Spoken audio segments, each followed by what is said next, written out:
Good afternoon, everybody. Back out here working on the old MR-2 Spyder. Today is the day, my friends. This thing's coming all the way apart. The engine is coming out by the end of this video. Gonna go ahead and kick off by getting the last few of these hoses back here disconnected. Got a few more electrical connectors. Obviously, all the motor mounts have to be unbolted, but first I want to take out this cross member.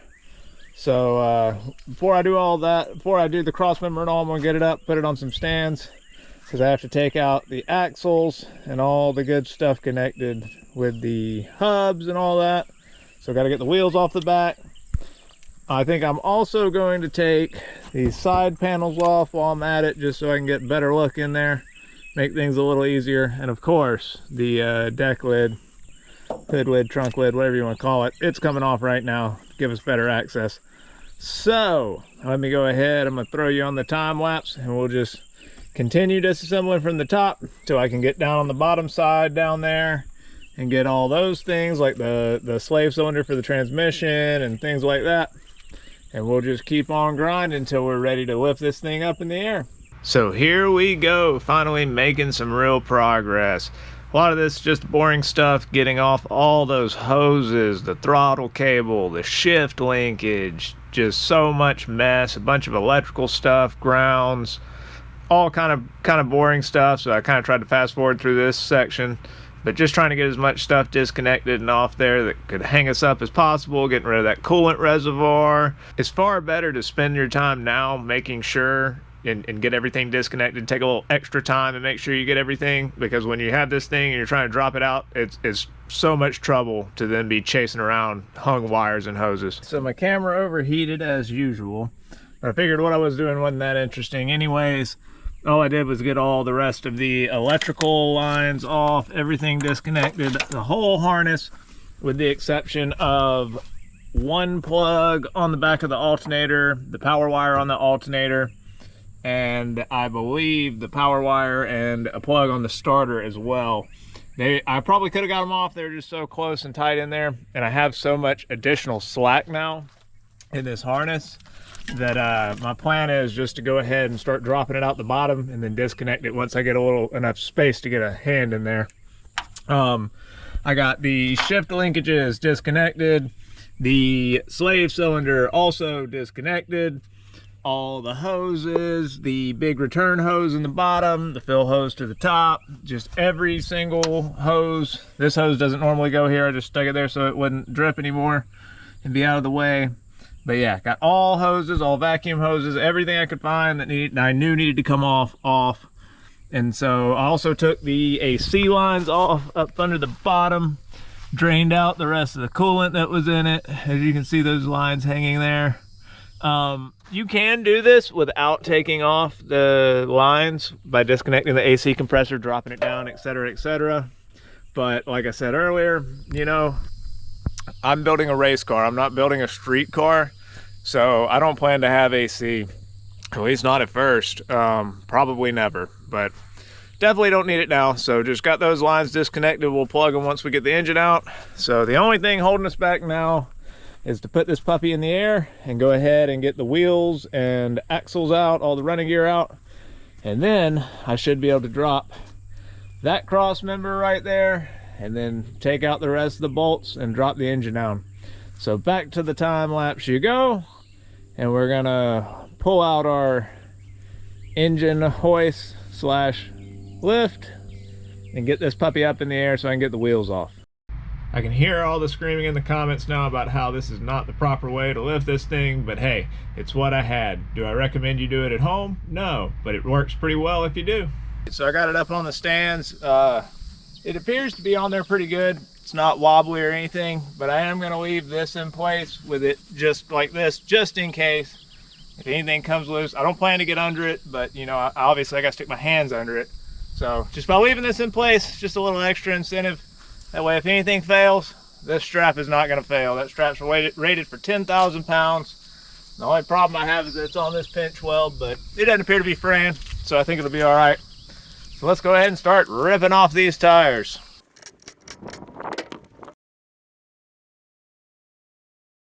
All right, got our new, brand new 30mm 12 point. That's what you gotta have to get that axle nut off. It's kind of a weird size. I had a 30mm 12 point, but it wasn't deep enough. If you have a decent short well, like one that long, I would say it'll work, but mine was like literally a 1/4 inch too short. So picked this puppy up at the Otter Zone. I think it was like 10-12 bucks.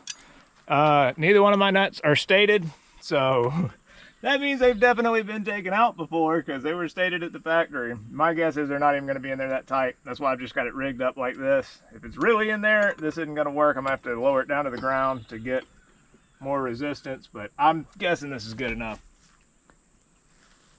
Oh yeah. It was tight, but not as tight as it should be.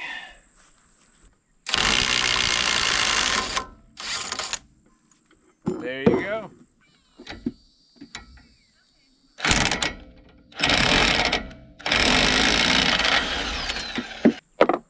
Everything's easier with the right tools. What a true statement that is. I figured we might as well speed through this part. It's pretty simple. It's just disconnecting all these bolts and hammering out those ball joints. It took me a little bit longer on this side because I've never taken one of these apart before, and I wanted to take very good note of everything and look at how everything functions so I could make plans for the future on what I wanted to reinforce, maybe what I wanted to swap. So I took some time on this one, but the other one I did pretty quick. But even then, it probably took me, I would say, like less than 12 minutes to take all this stuff apart. So none of this stuff is very hard to come apart. It's all pretty easy. It all felt like it might have been out before. Separating the ball joint there, getting it pulled loose. I did also notice that both my e-brake cables for the rear are damaged. Well, one of them's damaged, the other one's disconnected, so we're gonna have to sort that out because we gotta have an e-brake when we get ready to launch this car. And I'm just gonna throw one bolt back here in the top to hold it on, pull that deck lid off, and we're ready. Time for the motor mounts and the subframe.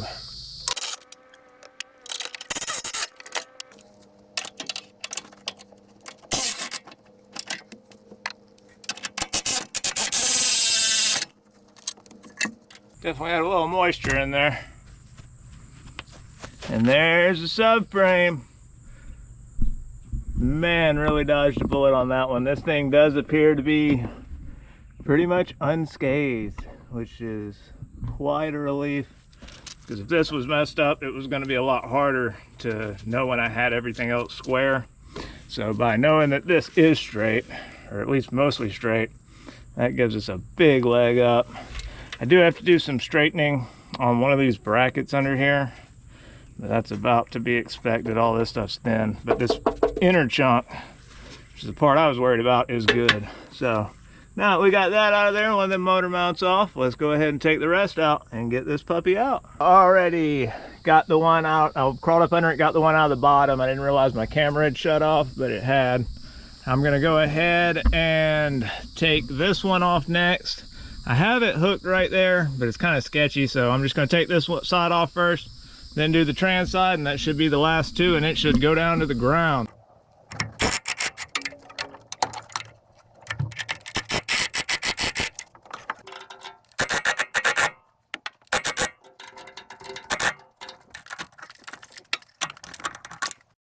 If you notice in that previous clip on the driver, or on the passenger side, sorry, I only took out 2 bolts. I only did this because I was hot and I wasn't thinking. I didn't know there was a 3rd bolt. When I ran my finger up under it, I only felt the 2 on the ends, but there was one also in the middle. So you're gonna see us struggle here for a minute and can't really figure out why that side's not letting loose, but then finally I discover there's a 3rd bolt in there. Get that pulled out, and immediately it started to come down, so I knew we were going straight to the ground. And here we go. Enjoy the sounds of that happening now.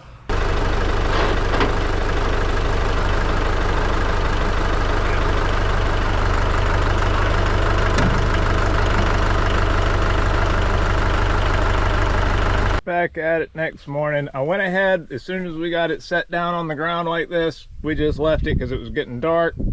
And I figured it would be better to go ahead and knock it on out today when we can see. So I went ahead, I took the fuel rail off the top, just 2 bolts, pulled that out, And then I couldn't get the wires for the starter over there, so I went ahead, since we got to take this out anyways, took these 3 plugs right here off of the one in the bottom and 2 out of this one in the top. And so now you can push this top harness, the engine harness, we can pull it through just like so.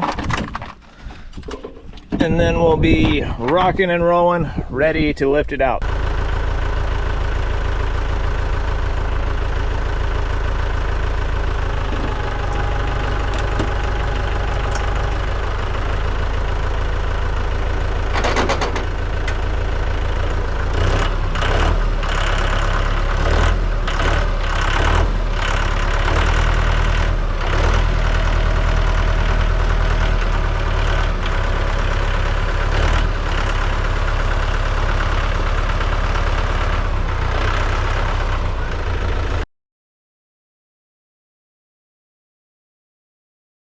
All right, it is out, as you can see. Got a little hung up on the shift cables is what it kept snagging. I had taken them off, but they were getting stuck in the transmission. Look at that nice, beautiful engine bay. Does not appear to be messed up forward of the shock towers, which is really good. Now we can work on straightening all this out. I got to reattach that subframe so we don't tweak anything too bad. In the next one, I'm going to take off all the side panels and all, so we can really get in here and do some proper frame repair. Old 1ZZ here. As far as I know, this is a good engine. Like I said, I couldn't test it because I didn't have the key, but supposedly it ran when it was parked, and it did look like it had driven to where I got it from. But for now, it's just going to go over there in the parts pile, get covered up with a tarp.